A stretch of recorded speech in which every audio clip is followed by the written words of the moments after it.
साथियों नमस्कार। जिज्ञासा मैथ क्लासेस के यूट्यूब चैनल पर आप सभी बंधुओं का बहुत बहुत स्वागत एवं अभिनंदन। चलिए आज हम एक नया टॉपिक शुरू कर रहे हैं जिसका नाम है द्विघात समीकरण, जो कि हाई स्कूल बोर्ड परीक्षा को दृष्टिगत रखते हुए हम इसकी शुरुआत कर रहे हैं। चैप्टर का नाम है द्विघात समीकरण, जिसे अंग्रेजी में क्वाड्रेटिक इक्वेशन कहते हैं। तो इस चैप्टर में हम बेसिकली जो हाई स्कूल के सिलेबस में है उसमें हम क्या क्या पढ़ने वाले हैं, द्विघात समीकरण क्या होता है इसके बारे में जानेंगे, और द्विघात समीकरण के मूल निकालना, यानी कि अगर x के रूप में द्विघात समीकरण है तो उसके दो मूल होंगे, उन मूलों को निकालना यानी द्विघात समीकरण का हल, जिसे हम 3 विधियों से ज्ञात करेंगे जो कि आपके सिलेबस में दिया गया है। गुणनखंड विधि से द्विघात समीकरण के मूलों को निकालना, पूर्ण वर्ग विधि जो कि सिलेबस में दिया गया है, और तीसरा है सूत्र श्रीधराचार्य का जो है उस विधि से हम द्विघात समीकरण को हल करेंगे, अर्थात मूलों को ज्ञात करेंगे। और जिन मूलों को हम ज्ञात करेंगे उन मूलों की प्रकृति कैसी है उसके बारे में हम जानेंगे। ये मूल कैसे हैं, समान हैं कि असमान हैं, परिमेय हैं या काल्पनिक हैं, कैसे हैं, मूलों की प्रकृति पर हम चर्चा करेंगे। तो इतनी बातें इस चैप्टर में हैं। तो चलिए शुरू करते हैं। द्विघात समीकरण नाम से ही स्पष्ट है, द्विघात। जैसे कक्षा 9 में आपने बहुपद पढ़ा है तो दो घात वाला बहुपद आपने पढ़ा होगा कि जिसकी सबसे बड़ी घात 2 हो उसे द्विघात बहुपद कहते हैं। जैसे एग्जाम्पल के तौर पर हम लिखें द्विघात बहुपद को, तो व्यापक रूप को, तो ax² plus bx plus c, इसमें जो चर राशि x है उसकी सबसे बड़ी घात जो है वो 2 है, तो इसलिए हम इसे द्विघात बहुपद कहते हैं। और इसको बराबर 0 लगा दिया जाए तो यही द्विघात समीकरण कहलाएगा, जो इसका व्यापक रूप है। द्विघात समीकरण का यह व्यापक रूप है, यानी इसी फॉर्मेट में द्विघात समीकरण होगा। और इसमें a is not equal to 0 होगा, यानी कि पहला पद 0 नहीं होना चाहिए। अगर a 0 हो गया तो ये द्विघात बहुपद नहीं रह जाएगा। ये पद अगर 0 हो गया तो हमारे पास शेष बचेगा bx या bx प्लस c बचेगा। तो x की सबसे बड़ी घात 2 नहीं होगी तो फिर ये द्विघात समीकरण कहाँ से होगा, यानी ये द्विघात समीकरण नहीं रह जाएगा। इसलिए ये जो है वो 0 नहीं होना चाहिए, पहली बात यह है। और दूसरी बात कि ए बी सी क्या हो, रियल नंबर। रियल नंबर में सभी आ जाएंगे, सभी परिमेय अपरिमेय सभी संख्याएं इसमें सम्मिलित की जा सकती हैं, यानी ए बी और सी का मान कुछ भी हो सकता है। एग्जाम्पल के तौर पर ए का मान अगर 2 लिख लिया जाए तो 2x² और b का मान अगर 5 ले लिया जाए तो 5x, और c का मान अगर 6 ले लिया जाए तो 2x² प्लस 5x प्लस 6, यह एक द्विघात समीकरण होगा। x की सबसे बड़ी घात 2 होगी। अब अगर हम तीसरा पर जो अचर पद है, इसको हम अगर जीरो कर दें तो 2x² plus 5x is equal to 0। यह भी एक द्विघात समीकरण होगा। क्यों होगा? क्योंकि सबसे बड़ी घात जो x की है वो 2 अभी जिंदा है, इसलिए यह द्विघात समीकरण होगा। अगर इस पद को भी जीरो कर दिया जाए यानी 2x² इज इक्वल टू 0 कर दिया जाए तब भी यह द्विघात समीकरण होगा, क्योंकि x की सबसे बड़ी घात 2 अभी भी जीवित है, तो यह द्विघात समीकरण होगा। लेकिन अगर इस पद को जीरो कर दिया जाए, इस समीकरण में अगर 2 के स्थान पे जीरो कर दिया जाए तो बचेगा 5x प्लस 6। अब x की सबसे बड़ी घात 2 नहीं बचा, इसलिए यह जो है द्विघात समीकरण नहीं होगा। तो ये तो हो गया द्विघात समीकरण, यानी इस रूप में भी लिखा जा सकता है, इस रूप में भी लिखा जा सकता है, या बीच वाला पद को हम जीरो कर दें तो हमारे पास बचेगा 2x² और प्लस 6 बराबर 0। ये भी एक द्विघात समीकरण होगा, क्योंकि x की सबसे बड़ी घात 2 अभी भी जीवित है, इसलिए यह द्विघात समीकरण होगा। लेकिन यहाँ पर x की सबसे बड़ी घात जो है वो 2 नहीं है, इसलिए द्विघात समीकरण नहीं होगा। तो द्विघात समीकरण की सबसे मूल बात क्या होगी कि चर राशि, लिखेंगे चर राशि अगर x में है तो x, अगर y में है तो y, तो हम सीधे लिखते हैं चर राशि की सबसे बड़ी घात 2 होनी चाहिए।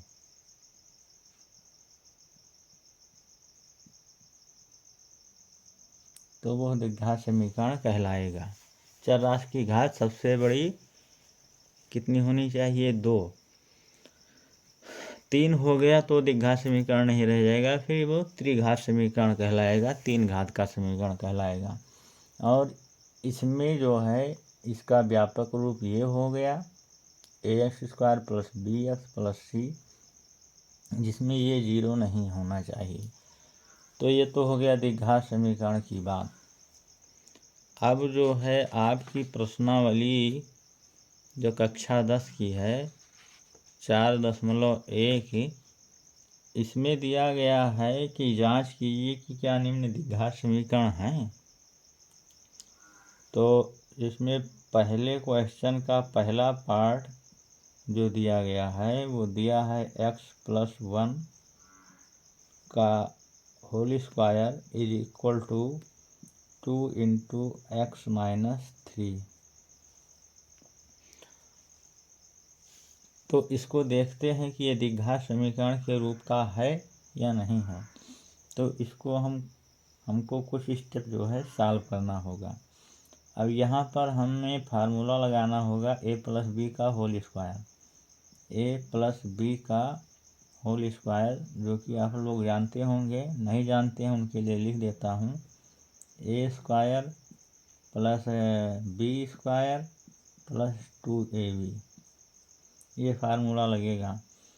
तो a के स्थान पर x है और b के स्थान पर 1 है, तो इस फार्मूले को यहाँ अप्लाई करते हैं।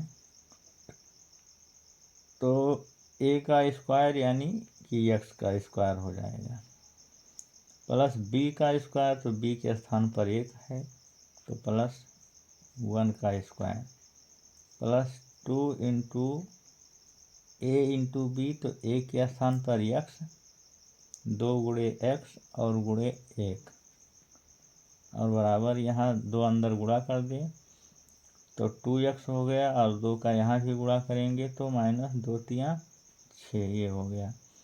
अब इसको थोड़ा सा और सॉल्व करते हैं तो x² और प्लस 1 का स्क्वायर 1 हो गया, प्लस 2 1 2, 2x हो गया, और इधर 2x माइनस 6 हो गया। अब ये 2x इधर आएगा तो प्लस माइनस 2x हो जाएगा, तो ये कैंसिल हो गया 2x 2x। तो हमारे पास क्या बचा, इस 6 को इधर ले आते हैं तो एक्स स्क्वायर प्लस 1 और प्लस 6, ये माइनस 6 जो है जब बराबर के इधर आएगा पक्षांतर होकर तो प्लस हो जाएगा बराबर 0। तो ये बन गया एक्स स्क्वायर और प्लस 7। अब क्या ये द्विघात समीकरण है, ये है ना, इस रूप में है नहीं, यह की सबसे बड़ी घात तो है, तो यह जो है एक द्विघात समीकरण है। यहाँ लिखेंगे यह एक द्विघात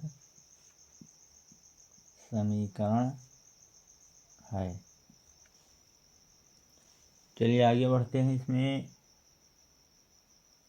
लगभग 8 क्वेश्चन दिए गए हैं, तो हम अब इसके आगे एक क्वेश्चन और देखते हैं। चौथा क्वेश्चन आपका, चौथा क्वेश्चन दिया गया है x-3 और दिया गया है 2x + 1 और दिया गया है x × x + 5। तो अब इन दोनों का गुणा करते हैं, इसको सॉल्व करेंगे और देखेंगे कि द्विघात समीकरण है कि नहीं है। तो पहले इसका गुणा इसमें करेंगे, फिर इसी का गुणा इसमें करेंगे, फिर इसका गुणा इसमें करेंगे, फिर इसी का गुणा इसमें करेंगे, और या तो ऊपर नीचे लिखकर गुणा कर ले। यहाँ x-3 और 2x + 1 ऐसे लिख के गुणा कर लें। इसका गुणा इसमें होगा तो 2x का गुणा x से तो x² हो जाएगा। फिर इसका गुणा यहाँ करें तो प्लस माइनस प्लस और माइनस का गुणा माइनस, 2 × 3 = 6x हो जाएगा। फिर इसका गुणा यहाँ करें तो प्लस x हो जाएगा और प्लस माइनस का गुणा माइनस, 3 × 3 हो जाएगा। तो 2x² और यहाँ जब जोड़ेंगे तो माइनस का निशान ज़्यादा है, इसलिए -5x हो गया और -3 हो गया। ये तो आ गया गुणा करने पर। अब चाहें तो ऐसे ही गुणा कर लें, x का गुणा जब इसमें करेंगे पहले पद में तो ये मिलेगा 2x²। फिर इस x का गुणा यहाँ करेंगे तो प्लस x हो जाएगा। अब फिर -3 का गुणा यहाँ करेंगे तो माइनस और प्लस का गुणा माइनस हो गया, 3 दूना 6x हो गया। फिर इसका गुणा यहाँ करेंगे तो माइनस का गुणा प्लस से माइनस हो गया और 3 × 3। फिर इसका गुणा यहाँ करेंगे और फिर इसका गुणा यहाँ भी करेंगे तो x का गुणा x से x² हो गया और प्लस 5x हो गया। अब चलिए इन सभी पदों को इधर एक तरफ लिख लेते हैं। तो 2x² और ये दोनों समान हैं तो इसको घटाएंगे, ये घट जाएगा, 5x होगा, क्योंकि माइनस का निशान ज़्यादा है इसलिए माइनस का निशान लगेगा और ये घट जाएगा। चिन्ह विपरीत हैं तो घट जाएंगे और चिन्ह समान होंगे तो जुड़ जाएंगे। अब इसको पक्षांतर करके इधर लाएंगे तो ये प्लस में है, इसको इधर लाएंगे -x² और इसको जब इधर लाएंगे तो -5x = 0। अब देखिए x² का पद है, ये x² का पद है, 2x² में से x² कम हो रहा है तो x² बच गया। यहाँ पर -5x है, यहाँ पर -5x है, दोनों समान हैं, दोनों समान चिन्ह के हैं, इसलिए जुड़ के 10x हो गया और -3 = 0। क्या है द्विघात समीकरण ax² + bx, ax² + bx + c = 0 के रूप का है ना। a के जगह पर 1 है, x² है, और b के जगह पर -10 है, यहाँ x है। और सी के जगह पर -3 है, तो यह है ना द्विघात समीकरण, यह भी एक द्विघात समीकरण है। यह एक द्विघात समीकरण है।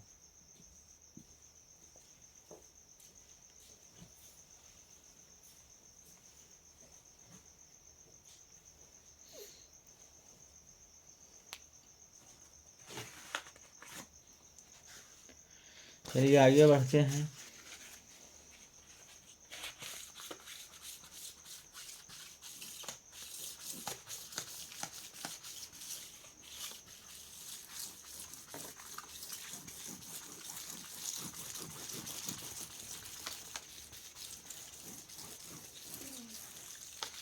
एक प्रश्न और देखते हैं। इसमें सबसे लास्ट वाला प्रश्न देख लेते हैं, 8वां प्रश्न, जो कि है लिखा हुआ है x³, ये लिखा हुआ है x³ -4x² -x+1 = x-2 का होल क्यूब।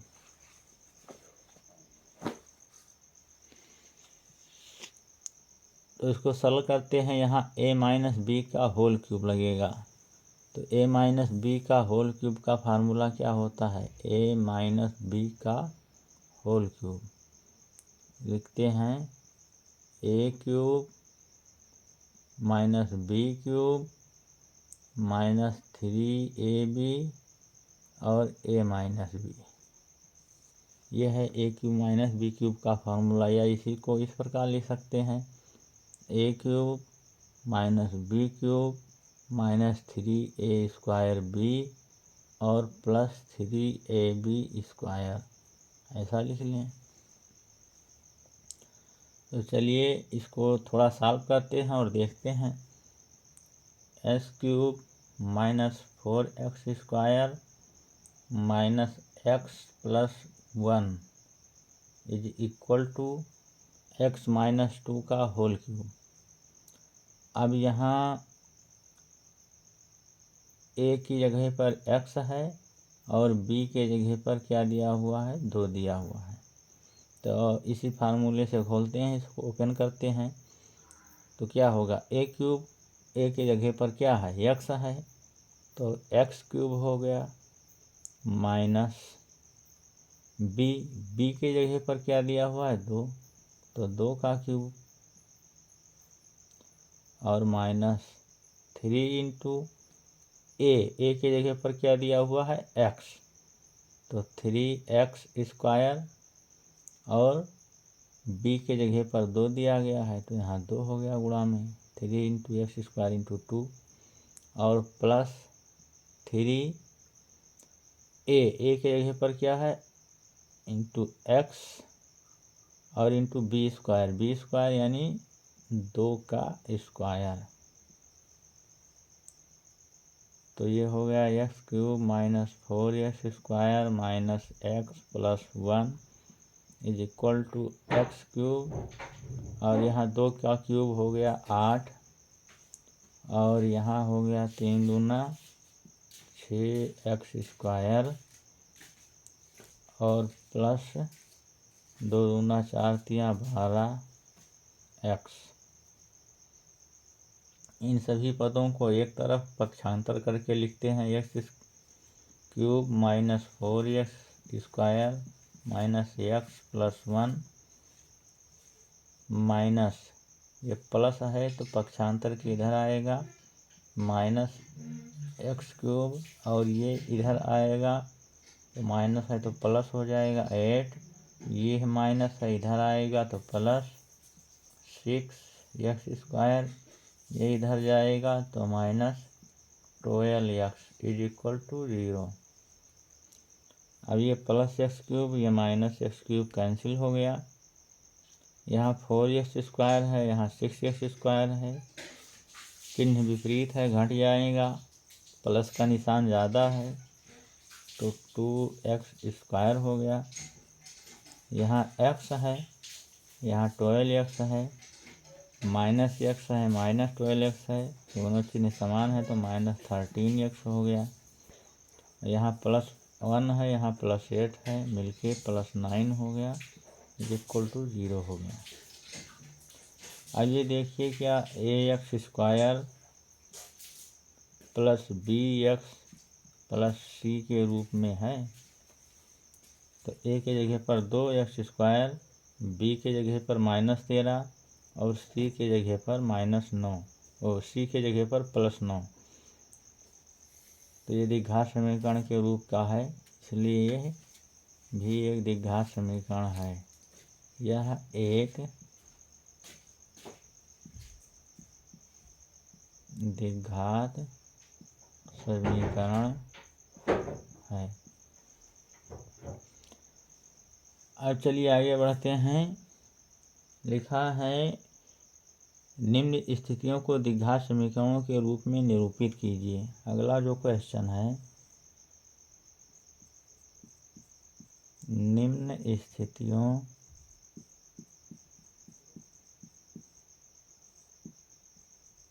को द्विघात समीकरण के रूप में निरूपित कीजिए। यानी कि द्विघात समीकरण बनाना है। जो कुछ कथन दिए गए हैं इनसे द्विघात समीकरण हमें बनाना है। तो पहला क्वेश्चन इसमें दिया गया है, एक आयताकार भूखंड का क्षेत्रफल, एक आयताकार भूखंड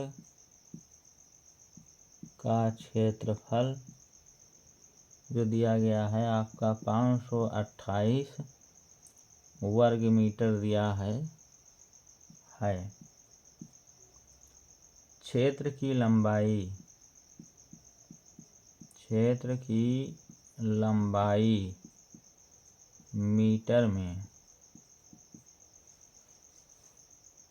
चौड़ाई के 2 गुने से 1 अधिक है। चौड़ाई के दुगुने से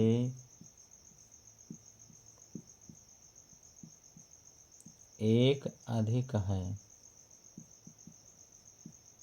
1 अधिक है। हमें भूखंड की लंबाई और चौड़ाई ज्ञात करनी है।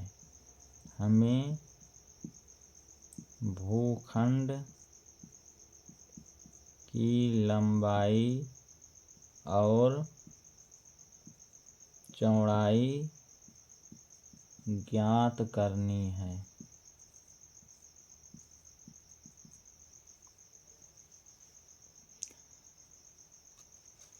तो इसमें हमें लंबाई और चौड़ाई नहीं ज्ञात करना है। क्या कह रहा है, केवल द्विघात समीकरण के रूप में इसको बना के दिखा दीजिए। यानी द्विघात समीकरण को बनाना है। इस कथन को द्विघात समीकरण के रूप में हमें व्यक्त करना है। कह रहा है एक आयताकार भूखंड का क्षेत्रफल। क्षेत्रफल जो होता है आयत का, वह लंबाई गुणे चौड़ाई होता है। क्षेत्र की लंबाई, तो लंबाई चौड़ाई हमें पता होनी चाहिए। तो दिया गया है कि लंबाई जो है वो चौड़ाई के 2 गुने से 1 अधिक है। तो यहाँ पर हम लिखते हैं कि माना चौड़ाई के बारे में दिया गया है, तो चौड़ाई हम लिखते हैं, चौड़ाई जो है वो x मीटर है। x मीटर है तथा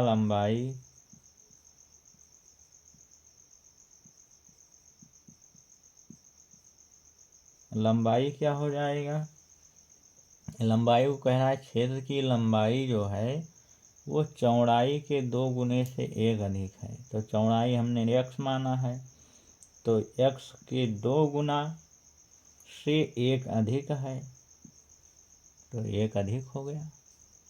ये हो गया चौड़ाई का 2 गुना और 2 गुने से 1 ज़्यादा, यानी 1 जोड़ देते हैं तो लंबाई ये हो गया। अब क्षेत्रफल क्या होता है?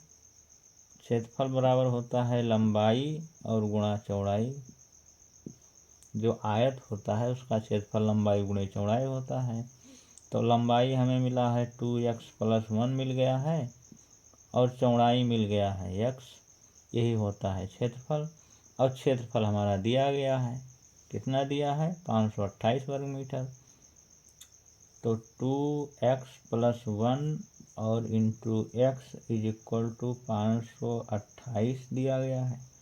अब इसको गुणा करते हैं यहाँ भी और यहाँ भी गुणा करते हैं, तो जब यहाँ गुणा करेंगे तो 2x² हो जाएगा और जब इसका गुणा यहाँ करेंगे तो +x हो जाएगा = 528 हो जाएगा। तो 2x² + x और इसको पक्षांतर करके इधर लिख दें तो 528 = 0।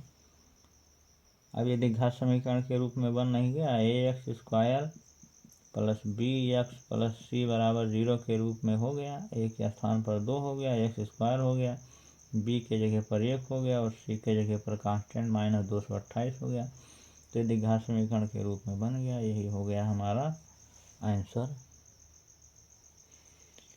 तो इसमें 4 क्वेश्चन इसी प्रकार दिए गए हैं जिनको कि आप लोगों को बनाना है। एक क्वेश्चन की बात हम और कर लेते हैं, बाकी आप करिएगा। जो बात समझ में नहीं आएगी तो कमेंट करके पूछ लीजिएगा।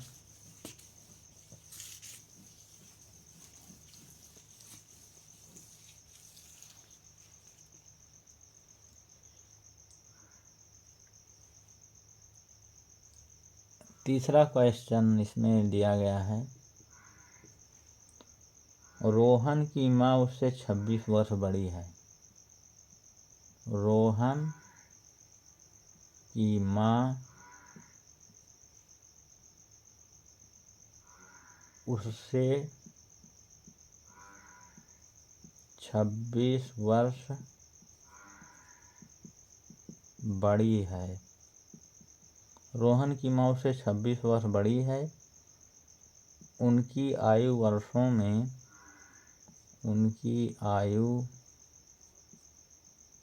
वर्षों में दिया गया है। वर्षों में का गुणनफल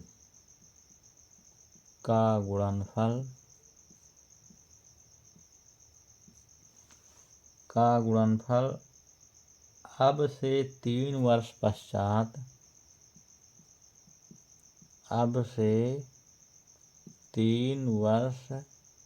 पश्चात यानी बाद में 3 वर्ष पश्चात 360 हो जाएगी।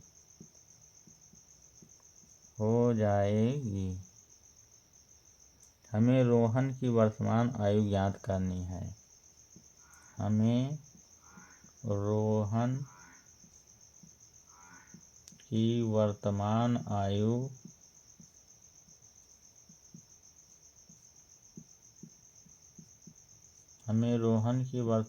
आयु ज्ञात करनी है।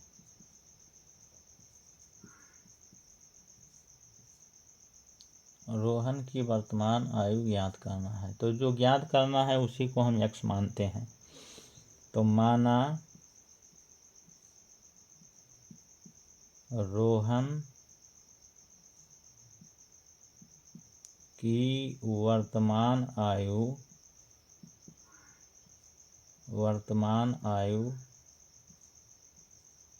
x वर्ष है। वर्तमान मतलब कि प्रेजेंट टाइम, इस समय जो है रोहन की आयु x वर्ष है। अब क्वेश्चन तुम्हारा क्या कह रहा है? रोहन की माँ उससे 26 वर्ष बड़ी है।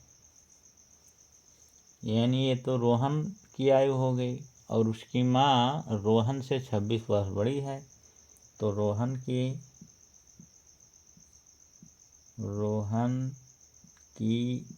माँ की आयु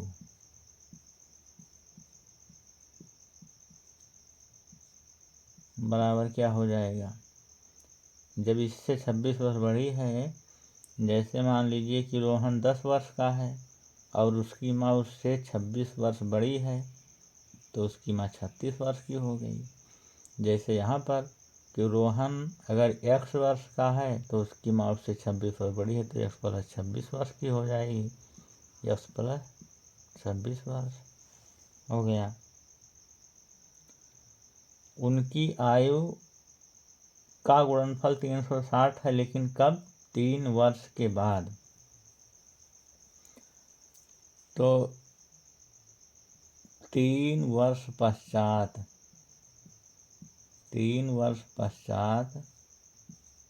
रोहन की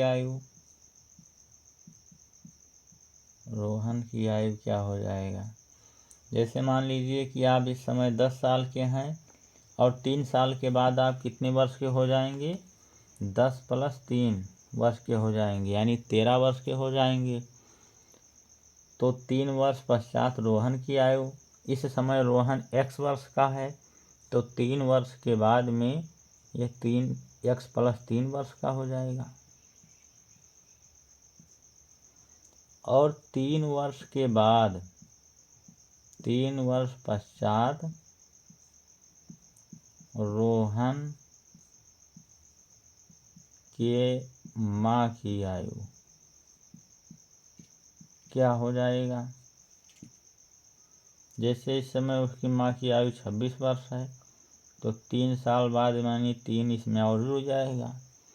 तो इस समय रोहन की माँ की आयु कितना है, x प्लस 26 वर्ष है, और 3 वर्ष बाद 3 और जुड़ जाएगा इसमें, तो यह हो जाएगा x प्लस 29 वर्ष की हो जाएंगी इसकी माँ। और उनका गुणनफल 360 है। तो प्रश्नानुसार क्या कह रहा है, उनका गुणनफल 3 वर्ष पश्चात जो आयु है उनका गुणनफल 360 है। तो x प्लस 3 और x प्लस 29 इनका गुणनफल जो है वो 360 के बराबर है। ये ऐसा कह रहा है आपका क्वेश्चन। तो इसी को हल कर लेते हैं, इसको गुणा करिए। तो x का गुणा x से x स्क्वायर, फिर इस x का गुणा 29 से करेंगे तो हो जाएगा 29x, फिर 3 का गुणा x से करेंगे तो प्लस 3x, और फिर प्लस 29 का 3 से गुणा करेंगे तो 30 या 90, 90 में 3 कम हो गया, 87 हो गया, बराबर 360 हो गया। तो ये x स्क्वायर और प्लस 29 और 3 ये समान है, x का पद है तो जुड़ जाएगा। 29 31 2 32, 32x हो गया, और प्लस 87, और इसको इधर ले आएंगे तो माइनस 360 हो गया। अब ये घटेगा लेकिन माइनस का चिन्ह लगेगा, तो x स्क्वायर प्लस 32x क्यों लगेगा, क्योंकि 360 ज़्यादा है तो ज़्यादा वाले का चिन्ह लगेगा। और 360 में से 87 घटा दीजिए, 360 में से 87 घटा देंगे तो यहाँ बचा 3, यहाँ बचा 3, और ये हो गया 5, 15 अर्थात 15, 273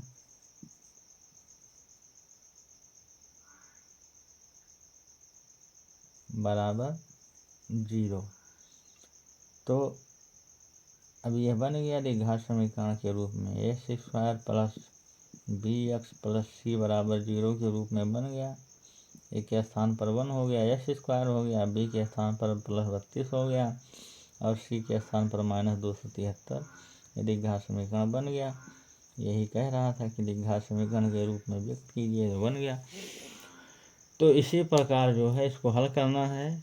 अब इसमें जो बचे हुए क्वेश्चन हैं उनको आप लोग हल करिएगा, जो नहीं समझ में आएगा उनको पूछिएगा। तो चलिए इसी के साथ समाप्त करते हैं इस लेक्चर को, फिर मिलेंगे।